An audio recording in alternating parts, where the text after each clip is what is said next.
agora a gente fala com o João Ascoli, sócio da Esfera Wealth. Seja bem-vindo à nossa programação. Uma ótima tarde a você. Agradeço por ter aceito o nosso convite. Boa tarde, Gabriel. Vamos tentar juntar algumas peças por aqui. Scott Bessent diz que as negociações com a China serão longuíssimas, mais longas do que vimos até agora. E eu queria pedir para a nossa produção colocar um tweet de Donald Trump na nossa tela de 4 horas mais cedo. Ele diz o seguinte: nosso acordo com a China está feito, sujeito à aprovação final do presidente Xi Jinping. João, me ajuda, meu caro. O que foi fechado entre estes dois países? Tem acordo, não tem acordo? Vai ter negociação? Qual que é a percepção que a gente tem dessas conversas que começaram ontem? Eu acredito que essas sinalizações elas são positivas. Se a gente pegar meses atrás, a gente tinha um cenário muito mais volátil, um cenário muito mais hostil, e as negociações elas estão sendo encaminhadas, porque assim, como muito bem falado anteriormente, são temas extremamente técnicos, são temas que são necessários para ambos os países, e essa negociação ela não é de uma hora para outra.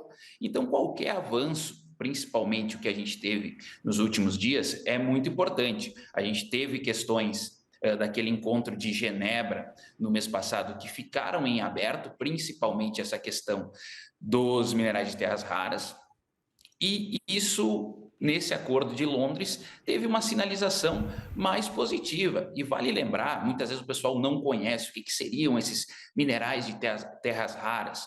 Tudo, tudo que tem na tua frente de eletrônico, de tecnológico, ele engloba isso. Então, isso afeta muito a produção americana, a produção de alta tecnologia, e tem um ponto importante que a China controla muito da produção e o processamento. Então, os Estados Unidos necessitam desse fornecimento chinês. Perfeito. E aí, por exemplo, é um ponto de atrito. Donald Trump fala que foi benevolente em ceder um acordo da China, que eles já não aguentavam mais, que a situação econômica chinesa era insustentável. E essa é a percepção que a gente tem. Qual que é o lado mais fraco desta corda? Para onde que estoura se as tensões comerciais continuarem, ô João? Assim, primeiro eu acredito que a gente vai continuar nessa novela da guerra comercial, por mais que eu acredite que a gente tenha chegado ao topo das hostilidades, a gente não vai bater o martelo, chegamos a um acordo final de uma hora para outra. Esse processo vai continuar, vão ter outras questões, mas eu acredito que num tom menor, até porque ambos países chegaram naquele patamar de perde-perde, eles chegaram no patamar que ambos precisaram sentar na mesa em Genebra e agora em Londres. Eu acho que ambos os lados eles possuem vulnerabilidades. A China tem toda aquela questão do mercado interno que ela precisa consumir. O chinês ele tem uma taxa de poupança muito alta, então o crescimento via mercado interno sempre foi muito difícil para a China. O que ela faz? Exporta esse excedente, até que a gente chegou nessa questão da guerra comercial com todas as tarifas. Por outro lado, os Estados Unidos também necessitam do mercado chinês, que é um mercado extremamente grande para o consumo, e muito dos produtos que são consumidos nos Estados Unidos são fabricados na China. Então é muito difícil, praticamente impossível a gente mover toda uma cadeia produtiva que foi levada para a Ásia lá no começo da década de 90 até os dias atuais, de uma hora para outra. Então, ambos os países, eles possuem particularidades, vulnerabilidades. Obviamente, em determinado cenário, determinado país, China ou Estados Unidos, vai estar um pouco mais forte, mas eu acho que ambos precisam negociar, eles estão fazendo, e essa sinalização, esse aceno, principalmente quando o Trump, ele mesmo, menciona os acordos, vale lembrar que, anteriormente, muito das notícias eram por outras secretários lá do governo, e não era o Trump mesmo que falava. Agora, essa sinalização do Trump sendo mais forte rumo ao acordo, eu acho que é uma sinalização muito boa. Perfeito. Outro tweet de Donald Trump que eu gostaria de colocar na nossa tela, ele falando sobre essa disposição dos países para negociar. Ele diz o seguinte: somando-se à leitura de China, o presidente Xi e eu trabalharemos em conjunto para abrir a China ao comércio com os Estados Unidos. Isso seria uma grande vitória para ambos os países. São essas menções que você se refere. Não estamos falando especificamente que fecharam um acordo e que a disposição dos dois países era buscar por estes pontos de interesse de ambos?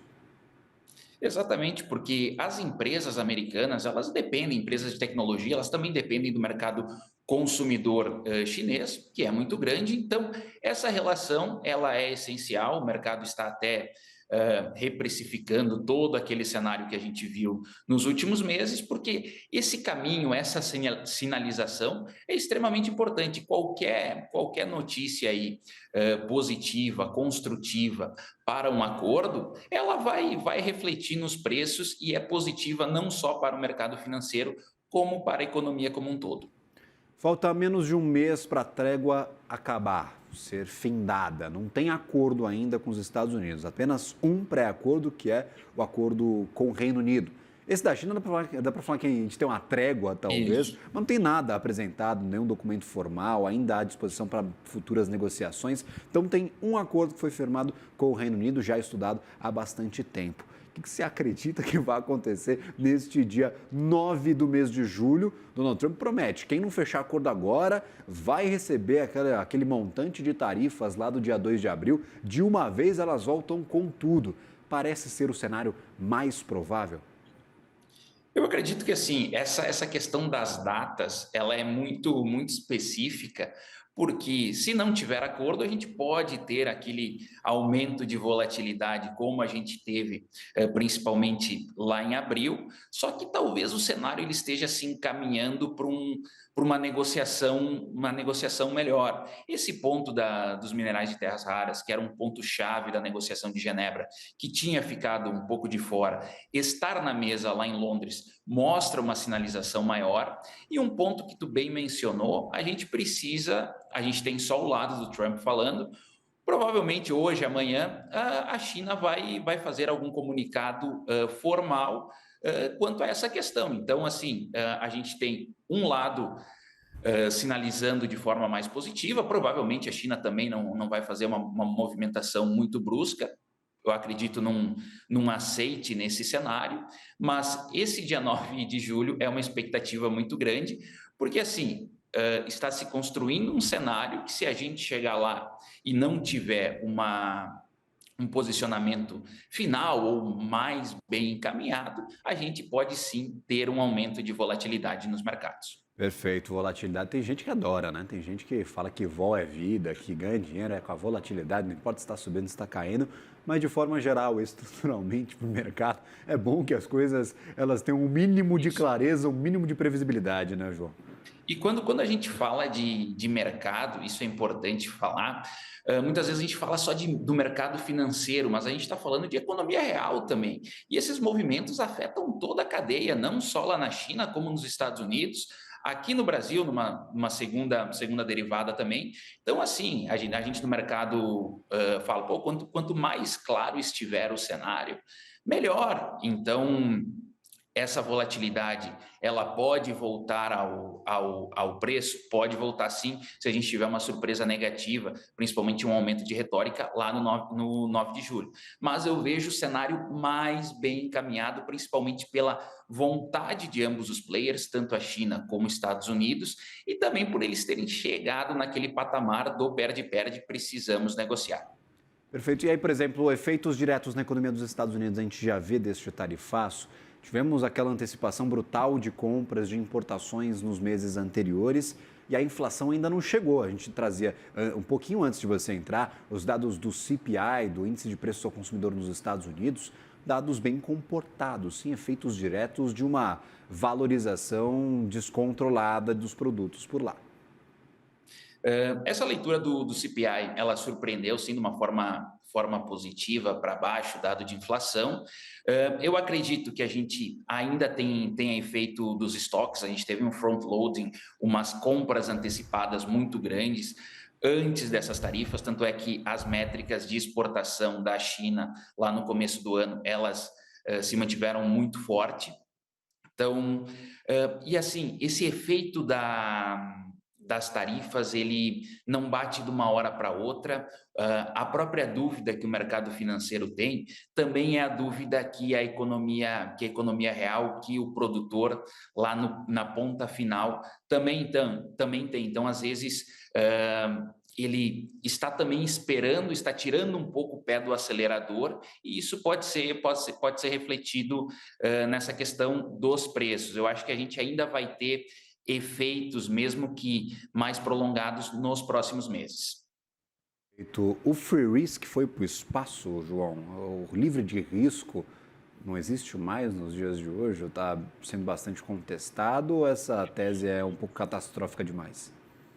Eu acho que talvez dessa forma ela seja um pouco catastrófica, mas eu concordo que o mercado, a partir da toda a movimentação que a gente viu desde o começo do ano, aquela movimentação mais brusca, ele pode começar a pedir um prêmio maior para determinadas taxas lá nos Estados Unidos. Perfeito. Então, atenção total a estes efeitos e, claro, torçamos para que um acordo seja firmado logo, apesar de Scott Bessent já avisar que isso vai demorar bastante, que serão negociações muito alongadas. Queremos, claro, que esta guerra comercial tenha o mínimo de danos possível para a economia mundial. A gente já está vendo toda essa volatilidade que abraçou os mercados no começo de ano. Conto com a tua ajuda para entender próximos movimentos e, claro, para a gente conversar por aqui sobre um acordo finalmente firmado entre os países daqui a alguns meses. Sempre bem-vindo, João. Uma ótima tarde, um bom trabalho a você. Eu que agradeço, muito obrigado. Agradecido.